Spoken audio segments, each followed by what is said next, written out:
আমি কোথাও জার্নি করব আর সেটা তোমাদের সাথে শেয়ার করব না, এটা কখনো হয়? তো হ্যালো এভরিওয়ান, আমি মেগাবাটিস পারুল। আর এই দিনটি ছিল 21শে সেপ্টেম্বর, অর্থাৎ মহালয়ের দিন সকালে। আমি সকাল সকাল রওনা হচ্ছিলাম শিলিগুড়ির উদ্দেশ্যে। এই সহ আমার দ্বিতীয়বার শিলিগুড়ি যাওয়া। তোমরা আমার আগের মিনিগুলোকে এত ভালোবাসা দিয়েছো যে আজকের এই মিনি ব্লগটা শেয়ার না করে আর পারলাম না। তো আজকে যেহেতু মহালয়ের দিন সকাল, চারিদিকের এই অপূর্ব প্রকৃতির সৌন্দর্য দেখে মনে হচ্ছে আকাশ বাতাস পাহাড় পর্বত মিলে যেন মা দুর্গাকে আগমন জানাচ্ছে মর্তে আসার জন্য। আর বাতাসে যেন দুর্গাপুজোর একটা সুন্দর গন্ধ ছড়িয়ে গেছে।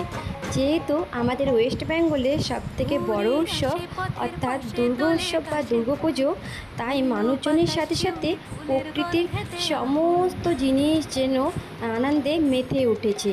তো আমার তরফ থেকে সবাইকে জানাই দুর্গাপুজোর প্রীতি ও শুভেচ্ছা। আমার মতো কে কে আছো যারা চা পাতা বাগান দেখতে ভীষণ ভালোবাসো?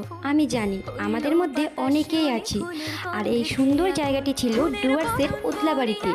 আর এই জায়গাতেই কয়েক মাস আগে বলিউডের বিখ্যাত ডাইরেক্টর অনুরাগ বসুর পরিচালিত আশিকি থ্রি মুভির শুটিং হয়েছিল। তো যাই হোক, তোমাদের আমার মিনি ব্লগগুলো দেখতে কেমন লাগে অবশ্যই কমেন্ট করে জানাবে। আর আবারও জানাই আমার তরফ থেকে দুর্গাপুজোর প্রীতি ও শুভেচ্ছা। তোমাদের দুর্গাপুজো ভালো কাটুক। So thank you for watching guys.